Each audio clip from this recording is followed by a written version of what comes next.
Sir ಯಾಕೆ ಹೀಗೆ ನಡ್ಕೋತಾ ಇದ್ದೀರಾ ಸರ್? ನಾನೇನು ಮಾಡಿದೆ?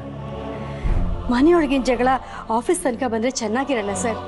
ಆಫೀಸ್ ಸ್ಟಾಫ್ ಯಾರನ್ನು ನಾನು ಹೊರಗಿನವ್ರಂತ ಅನ್ಕೊಂಡಿಲ್ಲ. ಇನ್ನು ಎಷ್ಟು ದಿವಸ ಈ ಮುಸ್ಕಿನೊಳಗಿನ ಗುದ್ದಾಟ? ಎಷ್ಟೇ ಆದರೂ ಅವ್ರು ನಿಮ್ಮ ಅಜ್ಜಿ ಅಲ್ವಾ ಸರ್? ಅವ್ರಿಗೂ ನೆನಪಿರ್ಬೇಕಲ್ವಾ ನಾನು ಅವ್ರ ಮೊಮ್ಮಗ ಅಂತ. ಹೀಗೆ ಒಬ್ಬರ ಮೇಲೊಬ್ಬರು ಹಠ ಸಾಧಿಸ್ತಾನೆ ಹೋದರೆ ಜಗಳ ಜಾಸ್ತಿ ಆಗತ್ತೆ. ಸಂಬಂಧದಲ್ಲಿ ಸೋತ್ರೆ ನೆಮ್ಮದಿ ಜಾಸ್ತಿ ಸರ್. ಅದು ಅವ್ರಿಗೂ ಅಪ್ಲೈ ಆಗತ್ತಲ್ವಾ? ಆ ಮಾತನ್ನು ನಾನು ಅವ್ರಿಗೆ ಹೇಳೋಕ್ಕೆ ಸಾಧ್ಯ ಇಲ್ಲ ಸರ್. ಮನೆಯಲ್ಲೂ ಹೀಗೆ ಎಲ್ಲರೂ ಅಧಿಕಾರದಿಂದ ಭಯದಲ್ಲಿ ಇಟ್ಕೋತಾರೆ. ಪ್ರೀತಿಯಿಂದ ಮಾತ್ರ ಇನ್ನೊಬ್ಬರು ಮನಸ್ಸು ಗೆಲ್ಲೋದಕ್ಕೆ ಸಾಧ್ಯ ಅಂತ ಅವ್ರಿಗೆ ಅರ್ಥ ಆಗಲಿ, ಅದಕ್ಕೆ ನಾನು ಇದನ್ನೆಲ್ಲ ಮಾಡ್ತಿರೋದು. ಸರ್ ಕಂಪ್ಯೂಟರ್ ರಿಪೇರಿ ಆಗದೆ ಹೋದರೆ ಕೆಲ್ಸಕ್ಕೆ ತೊಂದರೆ ಆಗುತ್ತೆ. ಆ ಭಯ ಅಜ್ಜಿಗೂ ಇದ್ದೇ ಇರುತ್ತೆ. ಅವ್ರಿಗಂತೂ ರಿಪೇರಿ ಮಾಡೋಕ್ಕೆ ಬರಲ್ಲ.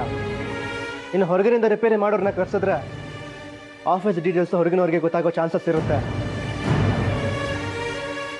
ಅದು ಅಜ್ಜಿಗೂ ಗೊತ್ತಾಗಿರುತ್ತೆ. ಅದಕ್ಕಾದ್ರೂ ಸರಿ ಅವ್ರ ನನ್ನ ಹತ್ರ ಬಂದು ಕೇಳ್ಕೋಬೇಕು. ಅಜ್ಜಿ ಬಗ್ಗೆ ನನಗೂ ಪ್ರೀತಿ ಇದೆ ಸುಧಾ ಅವರೇ. ಅವರು ಕಂಪ್ಯೂಟರ್ನ ಸರಿ ಮಾಡೋಕ್ಕೆ ಬರದೆ ಒದ್ದಾಡ್ತಿರೋದನ್ನ ನೋಡಿದ್ರೆ ನನಗೂ ಪಾಪ ಅನ್ಸತ್ತೆ. ಆದರೆ ಅವ್ರ ಹಠ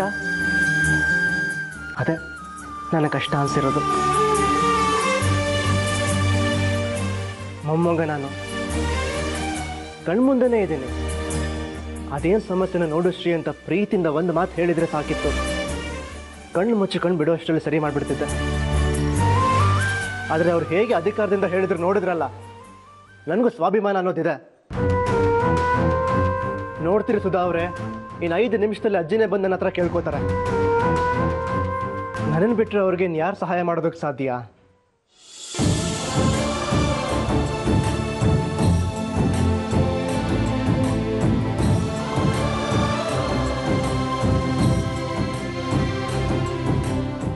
ಜಾನು,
ಜಾನಿ ಮೇಡಮ್,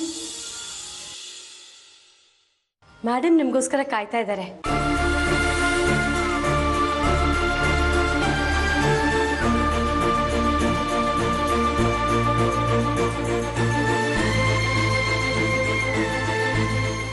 ಬನ್ನಿ ಮೇಡಮ್.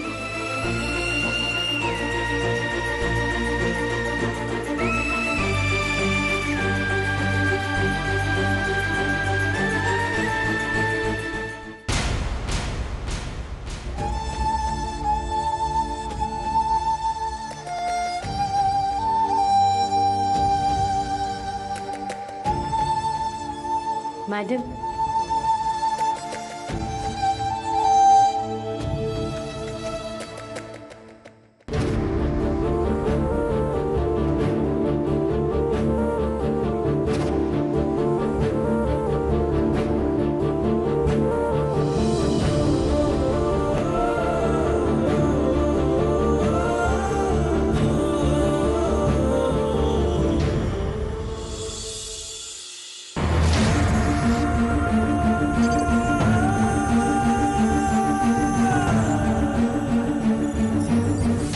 ಜಾನುಗೆ ಇವತ್ತು ನನ್ನ ಮಾತಾಡಿಸ್ಬೇಕು ಅನ್ಸ್ಲಿಲ್ವಾ?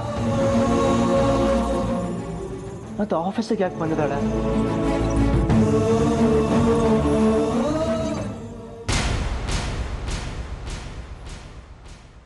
ಅಜ್ಜಿ ನನ್ನ ಜಾನುನ ತಮ್ಮ ಸಹಾಯ ಕರೆಸ್ಕೊಂಡಿದಾರಾ?